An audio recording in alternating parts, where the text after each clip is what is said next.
They're strong, dependable, and have a fetching personality. They're Labrador Retrievers. We'll find out what makes these dogs lovable friends and fearless leaders. Next on Breed All About It.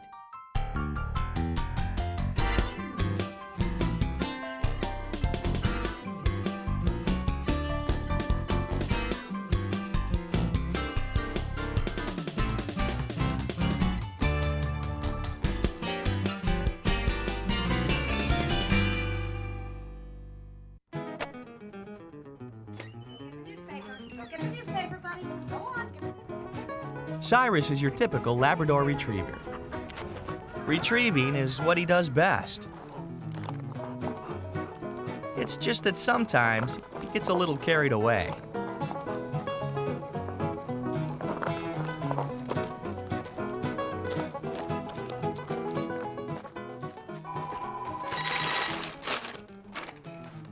Hello? Oh, good morning, Ruth. Cyrus is heading down the driveway, yeah. Oh, it does appear that he has more newspapers than we normally get. Cyrus, did you get another paper this morning?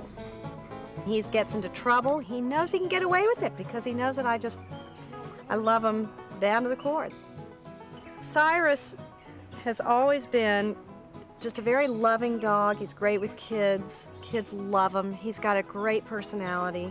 He's, I trained him to get the newspaper. I could train him. I mean, he'd bring me my coffee in bed if he could. And he comes from the school of how can I help you? Whether it's the morning paper or tennis balls for the neighborhood gang, Cyrus is always doing something for others. He's a special dog with unusual talents. Cyrus became a retriever of rocks, almost as a joke. But one day I thought, I'll throw a rock in the water. Rocks sink. And Cyrus jumped in the water, and I'm not sure whether he was feeling around for it with his paws or what, but all of a sudden he dove down into the water. And I've never seen a dog's head go under the water like that. And he went down and he got the rock that I threw in the water, and he got it. I'm not sure whether he smells it. I'm not exactly sure how he finds it, but he will 9 out of 10 times bring back the rock that I throw in the water. Never had a dog that I loved as much as Cyrus. He's the king. Their appeal on the home front is matched by their ability in the field.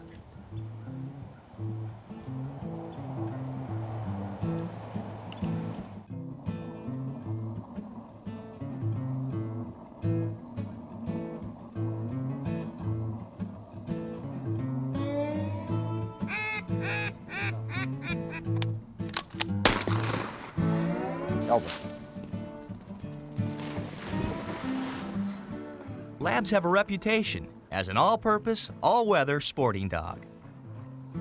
Elvis is a 3-year-old master hunting retriever. I think that the Labrador is number one because they're a dual-purpose type of dog. They're great household companions and pets, but when you pick up a gun and hunt, they're ready to go.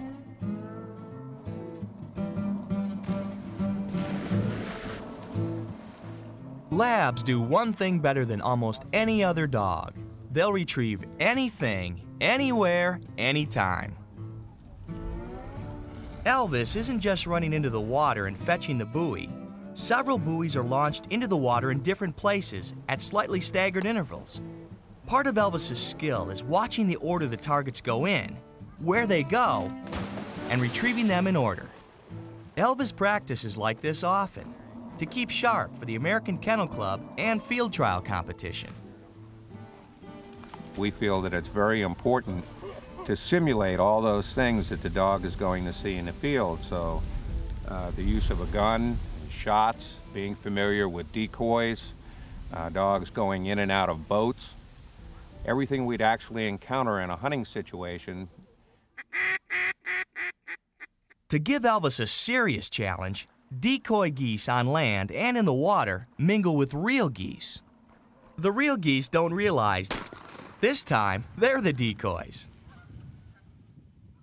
One of Elvis's toughest training exercises is the blind retrieve. No, he doesn't wear a blindfold, but he's not allowed to peek when the decoys are launched. He has to rely on Jack's hand signals to point him to the target.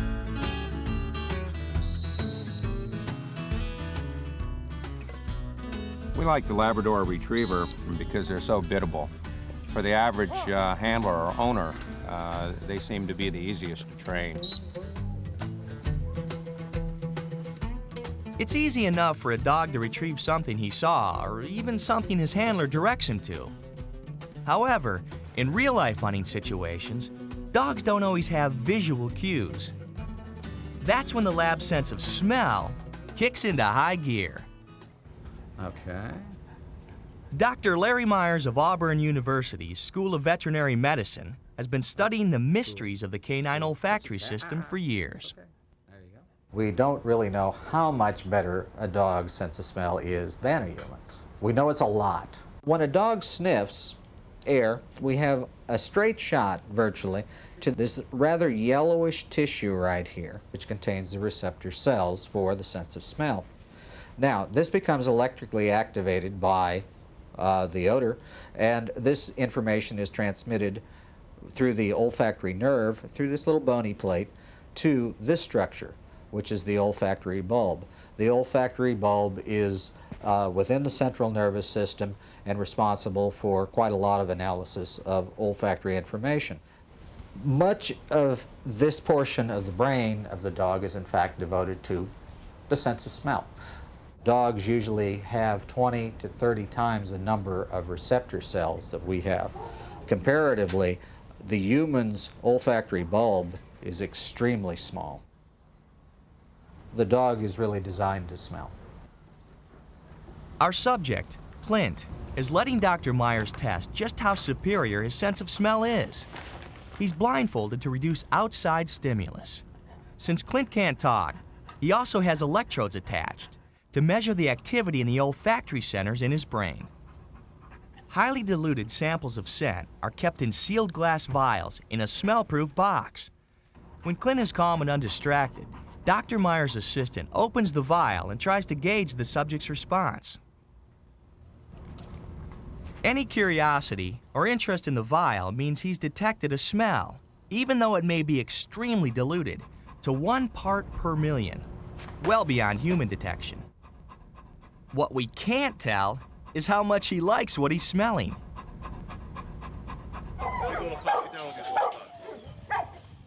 The Labrador's natural ability has been aided by careful breeding, but its popularity has some breeders deeply concerned.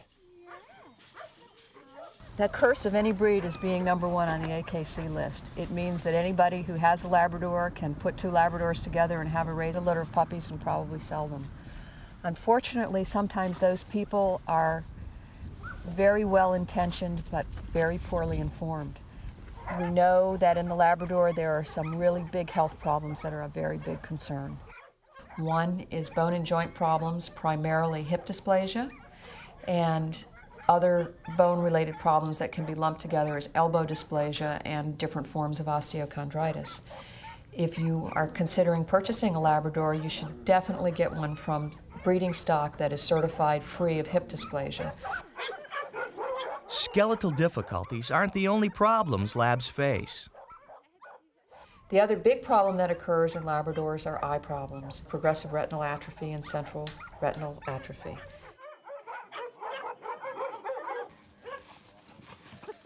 One of the best ways to find a healthy lab is to find a reputable breeder. You'll find them at conformation shows. This is the Bare Bones Specialty Show in Leesburg, Virginia.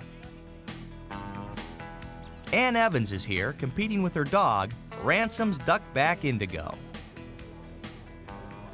Conformation is very important because we want to continue to make sure that the Labrador does represent the original intent of the lab.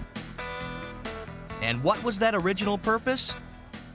150 years ago, these dogs were dragging fishermen's nets in from the sea along the coast of Newfoundland, nabbing stray fish who thought they could get away. Later, they were imported to England and became hunting dogs. Still later, these sturdy dogs did police work and sniffed out landmines in the First World War. Labs come in 3 colors: yellow, black, and chocolate. Whatever the color, they are all built to practically live in the water.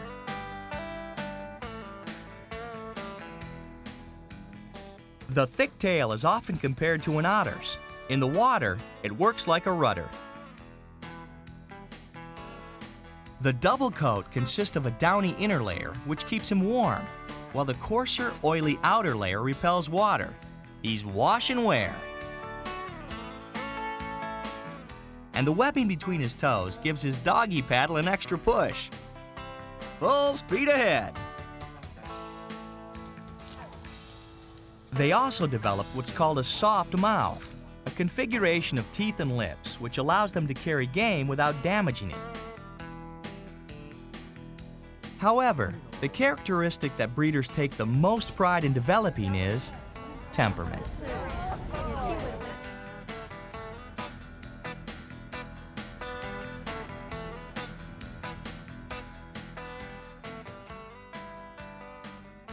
Our role as responsible breeders, as responsible lab owners, is to make sure that we are sticking to that temperament, that great temperament. Thank you so much. Anne is proud of her dog Indigo for winning her class. But she's even prouder of her dogs who've been selected to be guide dogs for the blind.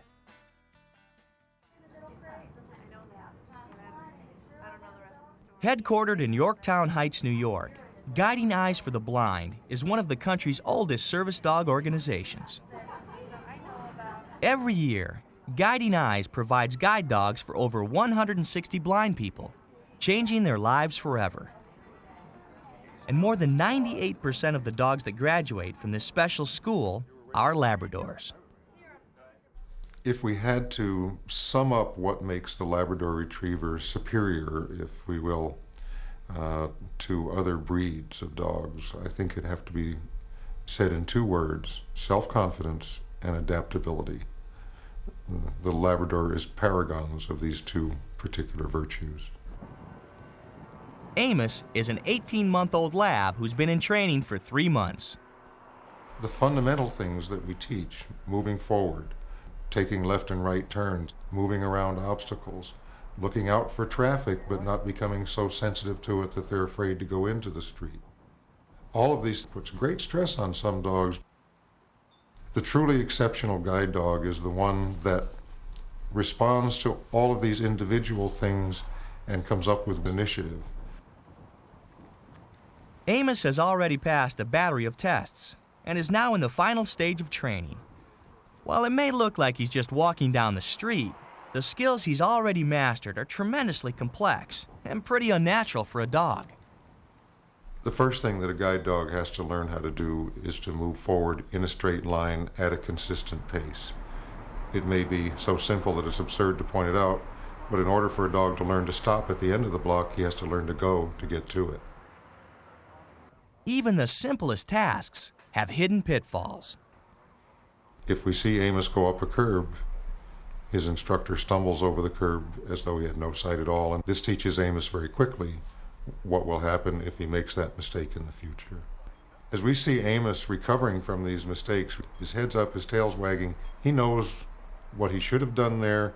He is not fearful, but he absolutely knows what he's supposed to do. Turning left requires even more training. Turning left with a person and dog in step is very difficult for the dog to learn. Dogs don't frequently walk backwards, and a dog that's making a left turn has to start that turn by walking backwards. He's also then moving away from the direction that he intends to travel. And so we're asking this dog to do 2 things in a row that are contradictory to what he knows is the final outcome. While Amos seems to have the right stuff to be a guide dog, only half the puppies that enter the training program actually graduate. Finding dogs with the perfect temperament for guiding is so difficult, the school began its own breeding program to ensure a steady supply of recruits. Jane Russenberger has directed the school breeding program since 1988. Our goal is to produce a certain number of dogs for the blind people that are waiting for the future, and if we don't have our own dogs, then we never know for sure if we're going to have the right dogs. By having our own breeding colony, we can be assured of the fact that they have the right temperament and the right health to meet our needs.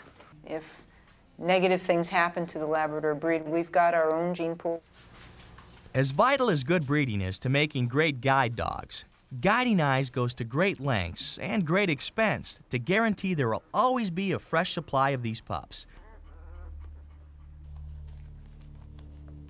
Not only do they selectively breed their best dogs today, they also cryogenically store the sperm of their most outstanding sires for future use.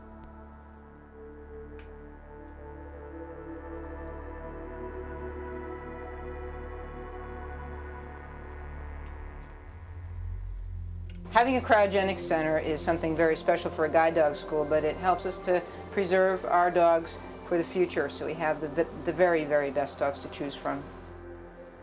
Still, Jane knows that Guiding Eyes is not the only school training dogs to assist blind people, so they make sure others can benefit from their accumulated wealth of specimens. We use a lot of the semen for ourselves, but we also share our semen with other schools throughout the world. It's a cooperative breeding effort to help schools that don't have the quality of dogs that we do, or may have something that they can share with us as well. However, even the most meticulous breeding efforts can't guarantee complete success. This is Indy, a prospective guide dog. At 7 weeks old, all recruits are given the first of a series of evaluations that will continue straight to graduation. So far, he's impressing Jane. He definitely has one characteristic she likes to see in a guide dog. Indy is independent. Independence and confidence are vital. For contrast, here's his brother Innes. You can tell he lacks the confidence you see of Indy. This is an unknown environment for him, and rather than explore the center of the room, he sticks to the perimeter and clings to the security of Jane. For this part of the test, puppies are restrained to see how well they handle not being in control. A guide dog puppy should accept the restraint and not be too upset or worried about it. Sometimes they struggle to get back up out of fright, and you can see Indy's just basically, okay, that's cool. Now it's Innes' turn. So far his head hasn't dropped back to the ground yet, and his feet are a little more stiff than his brother. And if you look at the expression in his eyes, he's not as relaxed looking. He's just not as good as his brother. Now we're looking at the elevation. It's like the restraint. He doesn't have any control over the situation, and is he nervous or is he relaxed? But he's okay. He looks pretty good there. He's looking around. He's quite relaxed for this. Now, this is one of the hardest tests of all. This is the noise test. It's a metal can with some rocks in it. And he did a wonderful thing. He didn't get worried at all about it. His tail was up and wagging, and he came right over to see it. What we do is to test him twice on the same noise, but you can see he's just as cool the second time. And he shows a little bit of concern there. He actually crouched down just a little bit and left. And now we want to coax him over, see if he'll come. And he thinks I'm the safe one around here. The umbrella is actually another test. They want to see his reaction to this somewhat threatening foreign object. We're assessing his self-confidence, and he says that's just great. He's not nearly as relaxed as his brother. Now this is our little toy that can sometimes frighten dogs because it's got eyes, it moves. Indy appears to be on the road to becoming a guide dog. As for Innes, he'll be given another chance at testing. But even if he doesn't make the cut, he'll still end up in a loving home. The waiting list for people wanting to take home one of these dogs is over 700 names long. I first became blind.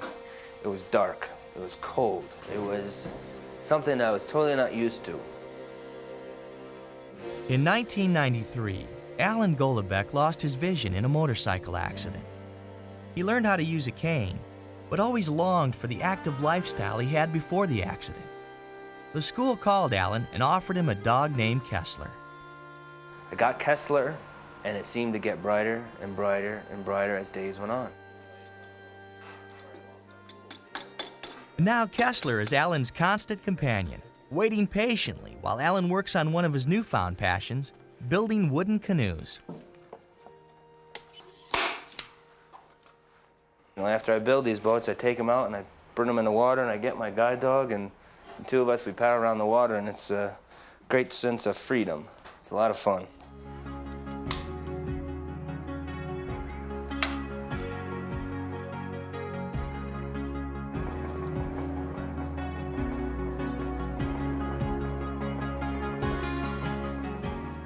Alan lives outside of New York City.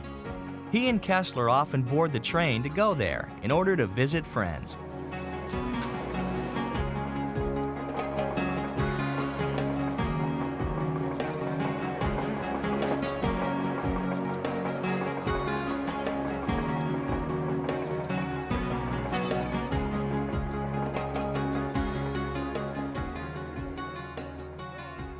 If anything will put Kessler's training to the test, it'll be safely guiding Alan through the streets of Manhattan. He relies on Kessler to help him navigate the urban jungle, a tough job for a sighted person, much less a dog.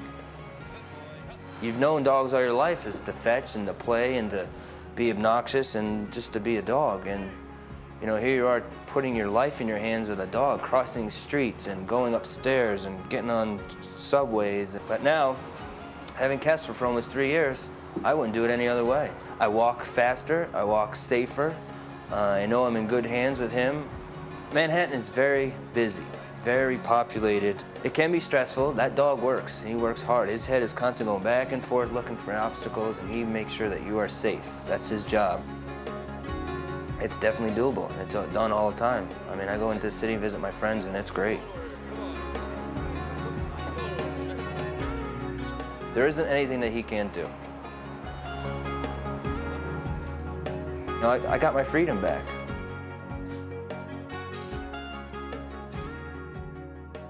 Good boy. All right, forward. Come on. Let's go.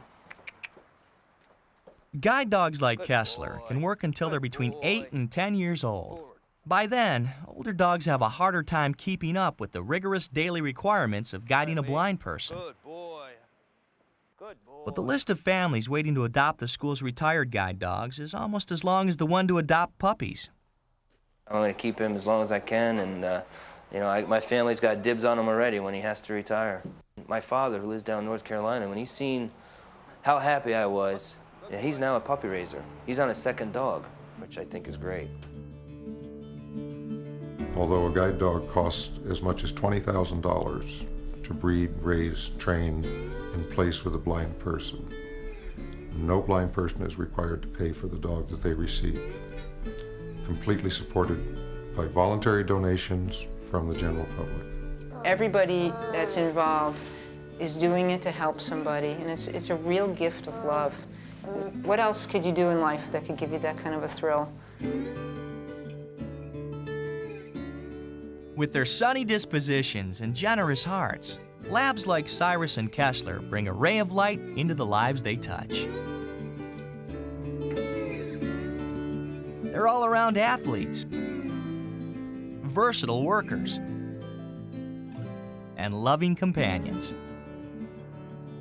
Their combination of talent, tenacity, and disposition is unmatched in the dog world. From duck country to downtown, labs have made themselves indispensable. And in the process, heroes in our hearts.